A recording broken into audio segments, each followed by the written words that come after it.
자녀들은 뭐가 되고 고아가 되고 그의 아내는 과부가 되고 자녀들은 유리하며 구걸하고 황폐한 집을 떠나 피를 먹게 하시고 고리대금하는 자가 그의 소유를 다 빼앗게 하시며 그가 수고한 것을 낯선 사람들이 탈취하게 하시며 그가 인애를 베풀 자 없게 하시고 그의 고아에게는 은혜를 베풀 자도 없게 하시며 그의 자손이 끊어지게 하시고 후대에 그들의 이름을 지워지게 하소서. 여러분, 다윗도 자기의 원수를 향하여 어떤 마음이 들었다고요? 견딜 수 없는 마음이 있었던 거예요. 그런데 그것을 사람에게 하지 않고 하나님에게 하는데 얼마나 잔인합니까? 잔인하죠. 그런데 그의 감정을 어떻게 했냐? 하나님 앞에 솔직하게. 그래서 여러분, 여러분의 감정 사람들에게 할 때 그것은 상처가 되어지고 그리고 마귀의 통로가 되어줄 수 있지만 마귀의 도구가 되어줄 수 있지만 그런 감정들을 어떻게 하나님 앞에 있는 그대로 솔직하게 고백해라는 것이죠. 여러분의 원수를 향하여 고리대금하는 자가 그의 소유를 다 빼앗게 하십니다. 누군가가 여러분에게 손해를 하고 갚아야 될 것을 안 갚으면 고리대금업자가 자기의 소유를 다 빼앗게 하십니다. 그렇게 기도하십시오. 그래서 이 눌려져 있는, 억눌려져 있는 상처 입은 감정을 어떻게 해야 되냐? 풀어내야 되는 거예요. 상처 입은 감정을 가만히 두면 결국 마귀의 통로가 되는 거예요. 마귀의 틈이 되는 거예요. 역사하는 기회를 주게 되는 거예요. 그래서 이 상처 입은 감정을 어떻게 하라? 하나님 앞에 인정함으로 풀어내라는 것이죠. 마귀가 역사하지 못하도록, 잡아먹히지 않도록 감정을 지키라는 거예요. 내가 너희에게 이르노니 너희가 서기관과 바리새인보다 더 낫지 못한 결코 천국에 들어가지 못하리라. 외식하는 서기관들과 바리새인들이여, 회칠한 무덤 같으니 겉으로는 아름답게 보이나 그 안에는 죽은 사람의 뼈와 모든 더러운 것이 가득하다. 바리새인과 서기관들의 문제는 뭐였냐?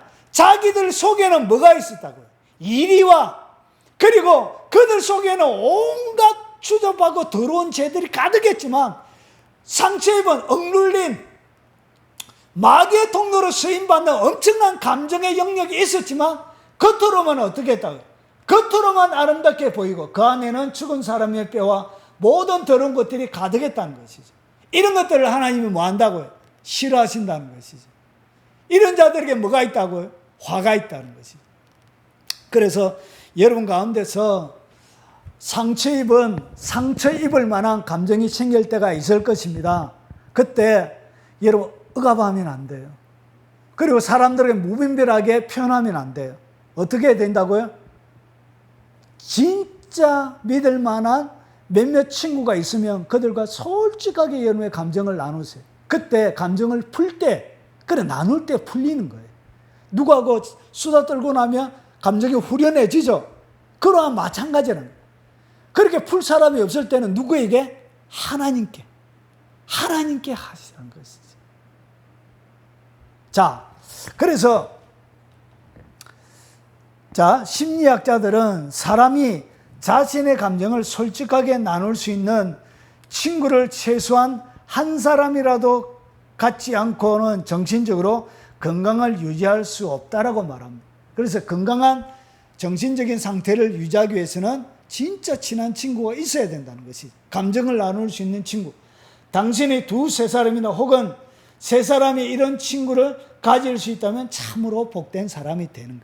그래서 좋은 삼겹주는 넘이 안 끊어진다는 그 솔로몬의 이야기가 바로 이런 이야기입니다. 자, 그러면 어떻게 자기의 감정을 나타내며, 그리고 상처 입은 사람도 있잖아요, 여러분 가운데. 그래서 그 사람들에게 상대의 감정을 여러분들이 받아들일 수 있게 되는지에 대하여 나누겠습니다.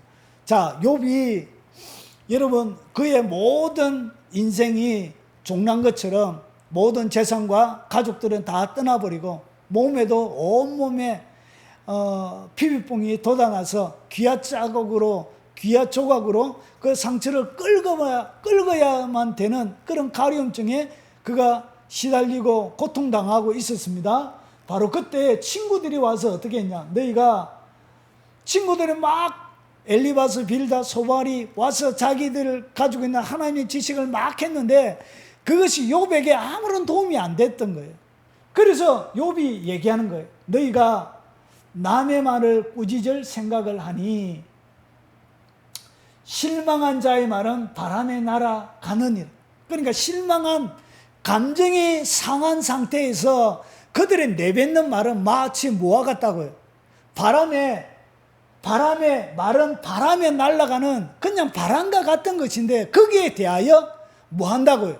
교훈을 주고 거기에 대하여 뭔가 꾸짖고 거기에 대하여 뭔가 계속적으로 판단하면 어떻게 되냐? 그 문제가 해결이 안 되는 거예요. 그냥 자기의 감정을 표현하고 있을 뿐인데 우리는 거기에 대하여 뭐 한다고요? 남의 말을 꾸짖을 생각을 하고 끊임없이 교육하려고 그런 거예요. 근데 욥에 대하여 욥이 어떻게 하냐? 그냥 실망한 자, 마음의 상처에 입고 있는 그들의 말은 그냥 바람에 날아가기 때문에 그냥 날아가게 내버려 두라는 것이죠. 근데 우리는 거기에 대하여 날아가지 못하게 꽉 잡아 놓고 그거를 꼬투리 삼아서 또 이야기하고 하는 것이. 그러면 그런 이야기들은 말들은 결국은 어떻게 하냐? 더 큰 상처를 남기게 되는 거예요. 욥은 감정적인 순간에 말이 별로 중요하지 않다고 말하는 거예요. 그냥 날아가는 말이란 거예요. 다른 사람의 감정적인 표현에 말로 대답할 필요는 없는 거예요. 감정에는 감정으로 대응하면 되는 거예요. 감정에는 상한 감정에는 무엇으로? 상한 감정으로 대응하면 되는 거예요. 마치 이런 것입니다. 예수께서 그가 우는 것과 또 함께 온 유대인들이 우는 것을 보시고 심정에 통분히 여기시고 불쌍히 여기서 누가 준 거예요? 나사로가 죽은 거예요. 나사로의 무덤 앞에 간 거예요. 그래서 여러 조문객들이 와 있는 거예요. 우는 것과 온 유대인들이 함께 우는 것을 그가 본 거예요. 예수께서 이르시되 그를 어디 두었느냐? 이르되 주여 와서 보시옵소서 하니 예수께서 뭐 하시더라? 눈물 흘리시더라. 예수님이 거기에 대해 말을 안 하는 거예요. 그냥 뭐 하더라는 것이. 그들의 아픈 감정에 그냥 예수님도 그냥 같이 울어주더라는 것이죠. 그래서 우리가 실수하는 것이 뭐냐? 보세요. 즐거워하는 자들과 함께 즐거워해주고, 그러니까 똑같은 감정에 뭐 해달라는 거죠. 똑같이 감정으로 대해주라는 것이. 즐거워하는 자가 있으면, 감정이 즐거우면 여러분도 그 즐거움에 같이 웃어주십시오. 근데 감정이 상처되어지고 무너져 있는 사람에게는 뭐 하라고요?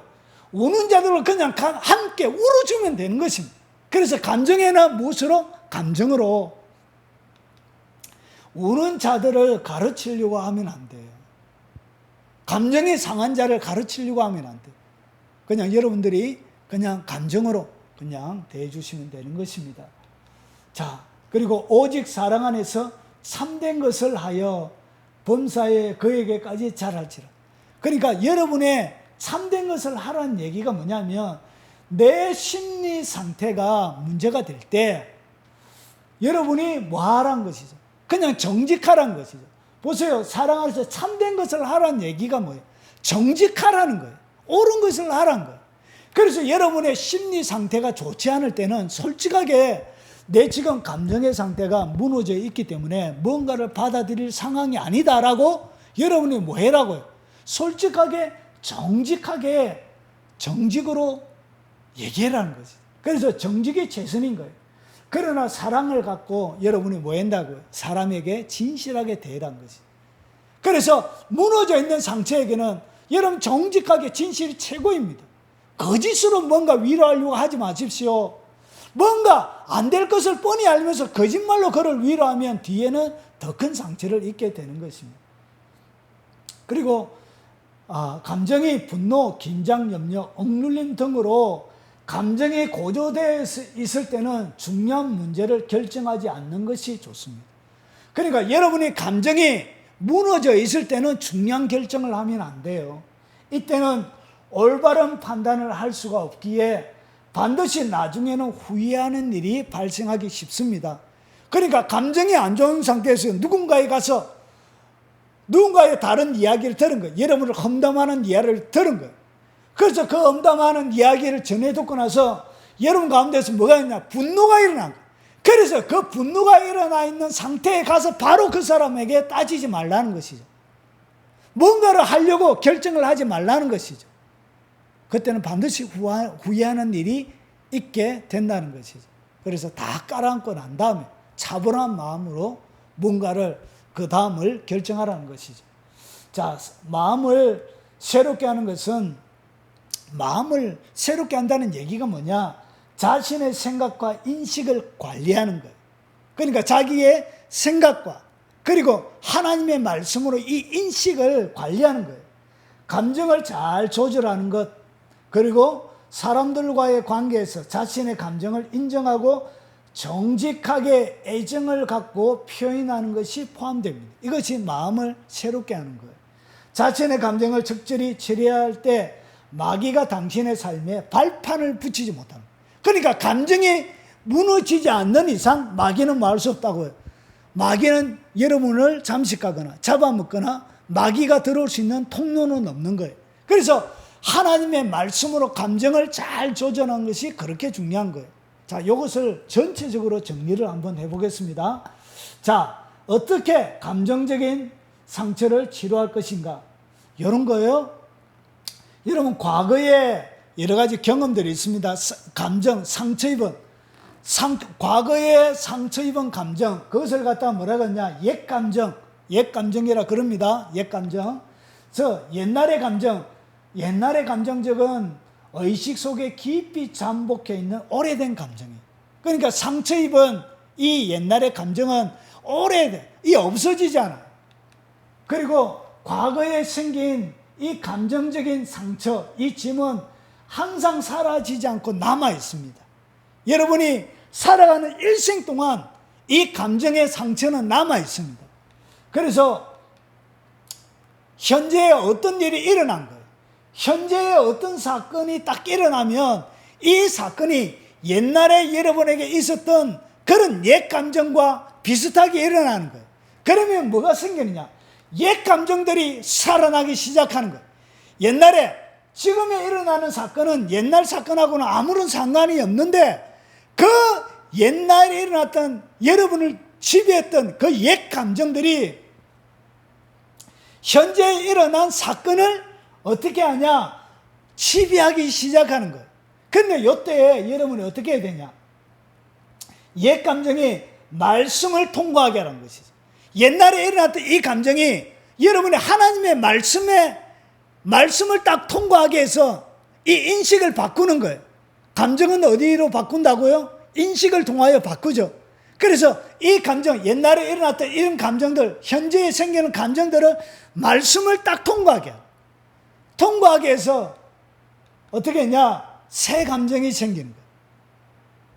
자, 그래서 말씀을 통과하는 새로운 감정이 생기는 거예요. 새 감정. 그래서 새 감정이 여러분을 지배하게 하는 거예요. 새 감정은 고도된 부정적인 반응을 감소시킴으로 현재를 조절하는 방법으로 생겨난 감정이에요.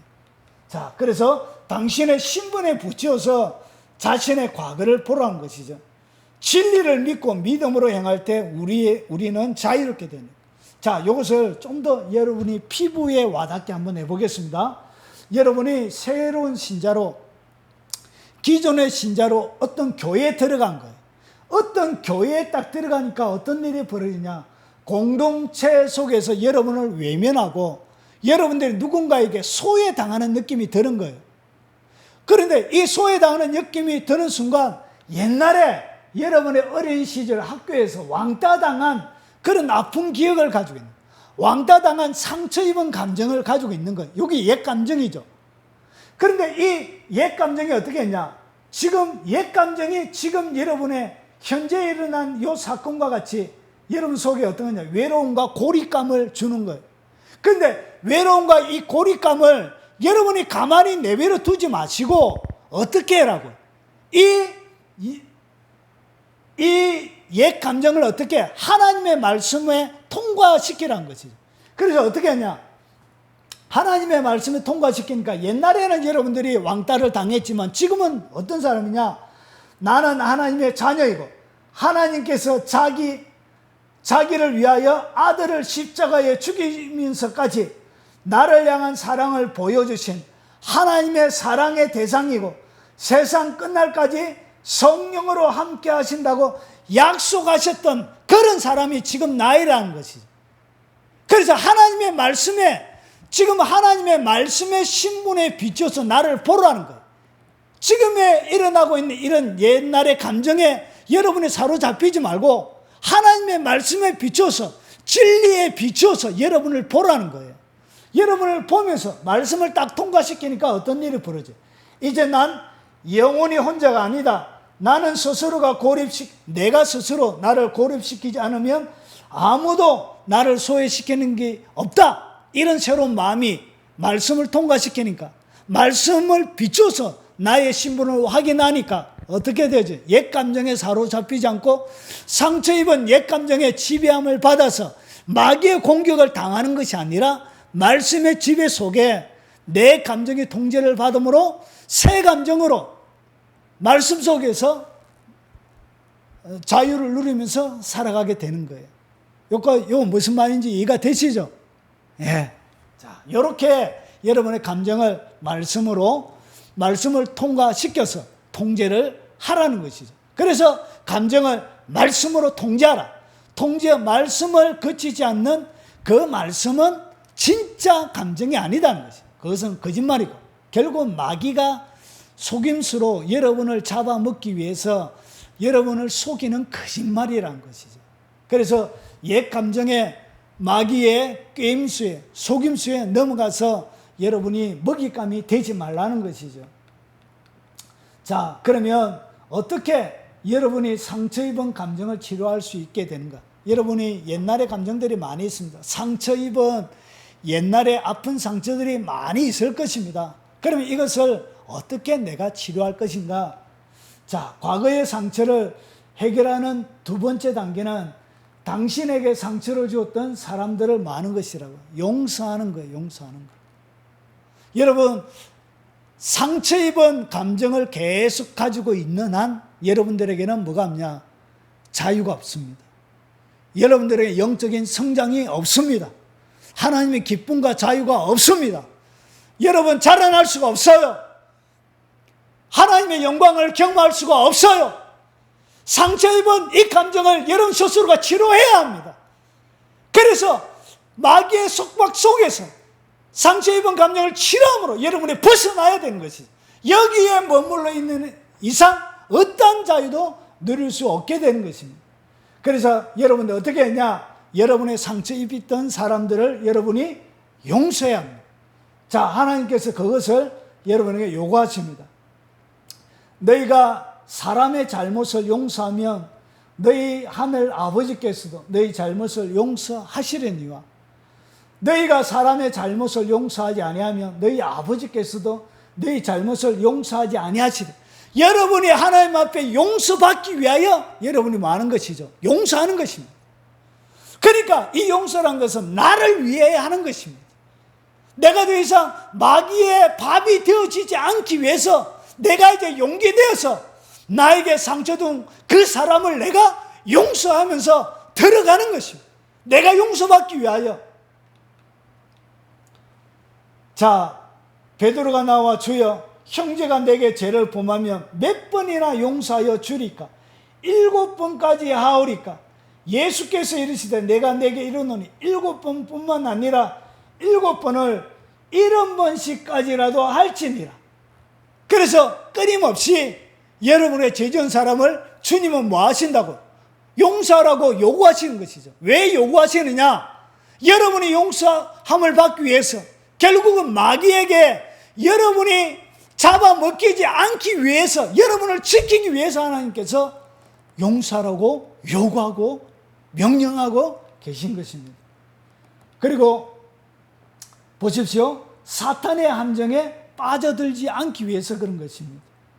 너희가 무슨 일이든지 누구를 용서하면 나도 그리하고, 내가 만일 용서한 일이 있으면 용서한 그것을 너희를 위하여 그리스도 앞에서 한 것이니 이는 우리로 사단에게 속지 않게 하려면. 그리고 사단이 우리를 속이는 것이 뭐라고요?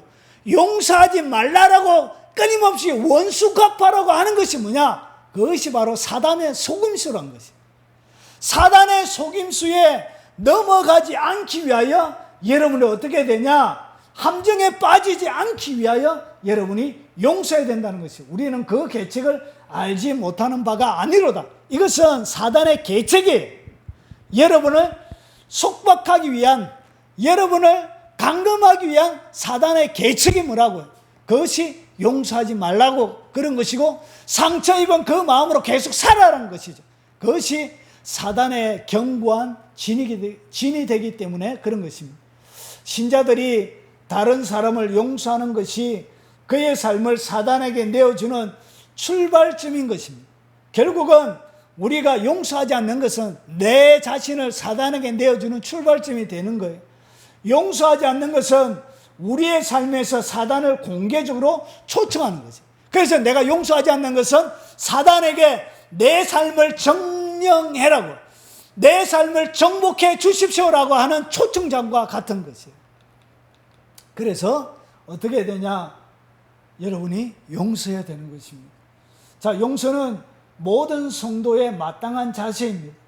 그래서 서로 친절히 하며 불쌍히 여기며 서로 용서하기를 하나님께서 그리스도 안에서 너희를 용서하신 같이 마라, 용서하라.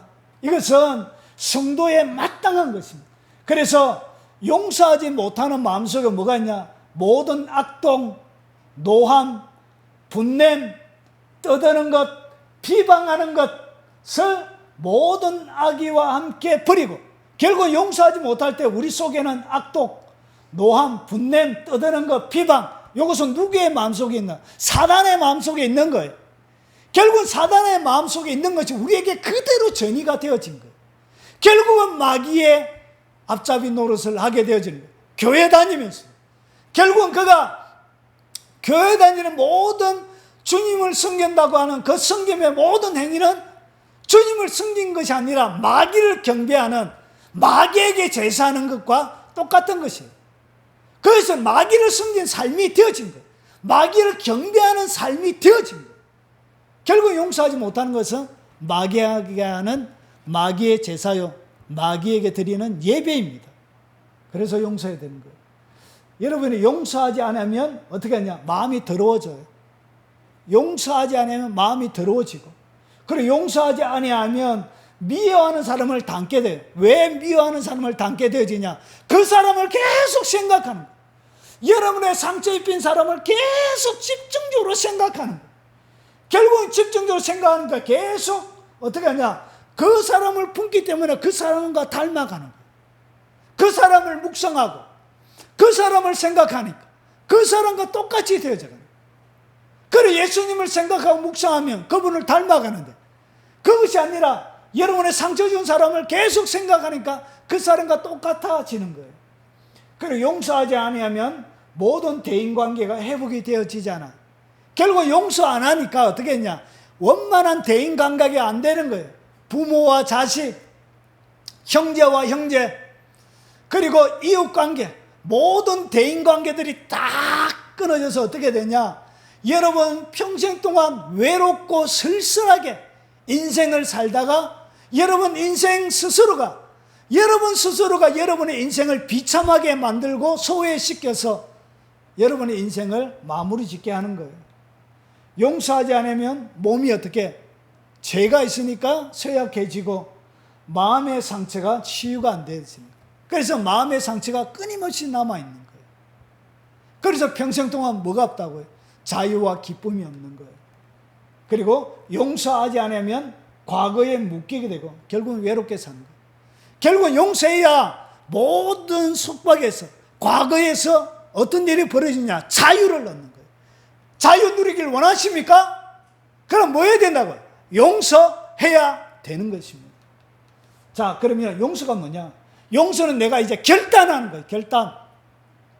어떤 분들은 용서라는 감정에 중점을 두고 용서하기를 거부합니다만, 용서는 감정에 집중하는 것이 아니라 죄를 다루면서, 여러분 속에 일어나는 죄를 다루면서 용서하는 것입니다. 용서는 감정에 치우쳐서 하는 것이 아니라 믿음으로 하나님의 말씀에 순종하며 결정하는 것입니다. 그래서 용서는 내가 하나님 앞에 말씀에 순종함으로 결단하는 거예요. 내 마음에 내키지 않아도 이렇게 고백해 보십시오. 하나님, 나는 용서하고자 하는 마음이 없습니다. 내키지 않습니다. 여러분 감정을 솔직하게 고백하라고 했죠. 그러나 하나님 말씀에 순종하여 용서하기로 내가 결단합니다. 이렇게 결단할 때 여러분 용서는 시작이 되는 것입니다. 여러분 용서는 한 번에 끝나는 거 아니에요. 용서는 긴 과정입니다. 용서는 한 번 했다고 해서 끝나는 것이 아닙니다. 용서는 과정입니다. 계속해야 합니다. 생길 때마다 해야 됩니다. 여러분은 용서하는 과정이 오래 걸릴 수도 있습니다. 그럼 몇 가지만 용서해야 합니까? 7번뿐만 아니게 7번뿐이겠습니까? 70번씩 7번이라도 죽을 때까지 계속 용서해야 됩니다. 중요한 것은 그때마다 용서하기로 지속적으로 하나님 앞에 결단하는 일입니다. 그렇게 용서할 때 상처의 껍질은 마치 양파 꿀집처럼 한꺼풀씩 벗겨져서 나갈 것입니다. 여러분 어떤 미국의 선지자 중에 밥 존슨이라는 그분의 제가 간증을 들을 때 이런 얘기를 하시더라고요. 자기의 상처를 입었던 사역자들이 참 많이 있대요. 그런데 그 입은 상처가 언제까지 가느냐? 자기가 70세 되던 날까지 그 마음의 상처가 완전히 벗겨지지 않더래요. 그렇게 이 상처란 것은 오래 가는 것입니다. 그럼에도 불구하고 계속적으로 뭐 하더라고요? 용서하기를 내가 결단하고 그리고 생길 때마다 상처들이 일어날 때마다 계속적으로 용서하는 것입니다. 그런 것을 통해서 어떻게 양파 껍질이 벗겨지듯 여러분 속에 있는 깊은 상처는 하나씩 벗겨져 나가게 되는 것입니다. 그래서 용서는 또 은혜입니다. 은혜란 뭐? 용서는 하나님이 당신을 용서하신 은혜를 기억하면서 하는 것입니다. 여러분도 용서를 받았던 것처럼 아무리 누구에게 어떤 상처를 받았더라도 주님의 선하심과 주님께서 당신의 모든 죄를 위하여 십자가에서 피 흘리시고 죽으시고 사하셨다는 것을 진정 깨닫고 믿고 감사하다면 당신의 삶 가운데 용서하지 못할 사람은 한 명도 없을 것이란 거예요. 주님이 십자가에서 여러분의 죄를 용서했다는 것을 여러분의 깊이 있게 십자가를 깨닫게 되어질 때 여러분도 남을 용서할 수 있게 되어지는 것입니다. 그래서 이것이 용서의 과정을 통하여 여러분은 용서가 깊어지면 깊어짐에 따라 여러분의 영성도 여러분의 영적인 성장도 여러분의 자유도 비례해서 계속적으로 성장해가고 자유도 더 넘쳐나게 되고 더 높은 영역으로 여러분의 영혼이 성장하게 되는 것입니다. 자, 그러면 마지막입니다. 자, 마지막. 이것은 그냥 이것은 진리가 아닙니다. 계속적으로 이것은 여러분이 기도하면서 매달리는 거예요. 그냥 마치 우리가 졸업하면 다 배웠다는 과정 하나를 졸업장을 받는 것처럼 여러분이 용서의 하나의 과정을 거쳤다는 행동을 하나 하는 것도 여러분이 용서의 과정들 가운데 유익할 것이라고 생각돼요. 닐 앤더슨의 12가지 용서의 방법을 나누고 마치도록 하겠습니다. 자, 이것은 실제적으로 여러분이 한번 해보시기 바랍니다. 당신에게 상처를 준 사람들의 이름을 종이에 적으십시오. 그런데 재미있게도 여러분의 상처를 준 많은 상담가들의 이 데이터를 보면 1번과 2번, 여러분에게 상처를 준 1번과 2번이 95%가 아버지와 어머니였다는 거죠. 가족이 대부분의 깊은 상처를 남긴 경우들이 많이 있습니다.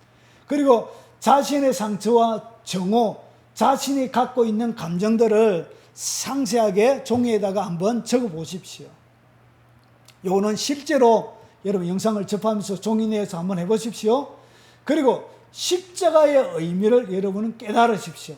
세상의 모든 죄를 단번에, 그리고 여러분의 죄뿐만 아니라 여러분이 그렇게 싫어하던 상처를 주었던 그 가해자의 죄도 예수님께서 십자가에 못 박혀 돌아가셨다는 것을 여러분이 기억해야 합니다. 그리고 서로 짐을 지기로 여러분이 결단하십시오. 짐을 진다는 얘기가 뭐냐? 얘는 보복하지 않겠다고 여러분이 결심하라는 거지. 여러분의 상처 입힌 그 사람에 대해서 내가 보복하지 않겠다. 여러분 스스로 결심하는 것이 짐을 지는 것입니다. 그리고 용서하기로 여러분이 결단하십시오. 용서하기 싫지만 안 되지만 그냥 결단하십시오. 여러분 결단할 때 그것이 뭐냐? 하나님의 손에 여러분의 상처가 넘겨져 가는 것입니다. 그리고 목록을 하나님께 드리고 여러분 오늘 진짜 한번 다 저어서 끝장을 내야 됩니다. 상처 입은 이 감정을 가지고 마귀가 얼마나 여러분들을 가지고 놀았는지 모릅니다. 근데 이 마귀의 견고한 죄를 끝장을 내야 돼요. 그래서 다 적어가지고 목록을 하나님 앞에 내놓고 기도하십시오. 그리고 그 목록을 어떻게 해라? 찢어버리십시오. 잘게 찢어버리십시오. 당신은 이제 자유입니다. 용서한 것을 이제 말하지 마십시오. 이제 용서하고 다 찢어져 없어진 것입니다. 그 사람을 용서하겠다고 해서 그 사람이 변화될 것이라고 기대하지 말고 기대하십시오. 여러분 그 사람이 여러분이 용서하겠다고 해서 그 사람이 변화되는 거 아닙니다. 여전히 그대로 있을 것입니다. 여전히 그 사람은 변하지 않고 그 모양 그대로 있을 것입니다. 그런데 그럴 때마다 여러분 기도하십시오. 당신이 용서한 그 사람을 이해하십시오. 그 사람도 역시 마귀의 피해자입니다. 마귀의 도구로 쓰임받고 마귀의 견고한 진이 되어져 있는 마귀에게 쓰임받은 피해자라는 것이죠. 당신 안에 용서의 긍정적인 결과를 기대하십시오. 여러분 이렇게 할 때 하나님께서 여러분 가운데 뭘 주시냐? 하나님의 보상이 반드시 있습니다. 여러분 용서하는 자에게 여러분 천국에서도 여러분 용서받을 뿐만 아니라 이런 자들에게 하늘의 상을 주십니다. 자, 그리고 상처받은 결과를 얻은 영적 성장과 용서함으로 얻은 유익에 대하여 여러분 감사하십시오.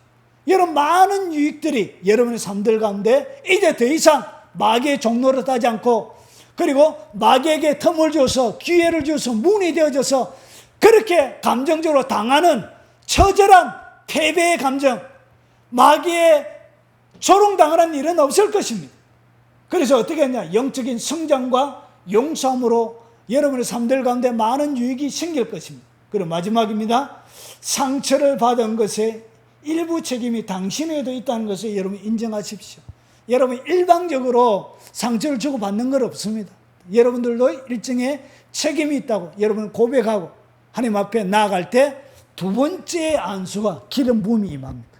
예전에 임했던 하나님의 기름 부음과는 다른 새로운 하나님의 여러분 삶들 가운데 새롭게 영적으로 확장시켜서 여러분을 통하여 위대하고 큰 일을 하실 새로운 영적인 성장과 그리고 영적인 엄청난 자유와 기쁨들이 여러분 삶들 가운데 넘쳐나게 되어질 것입니다.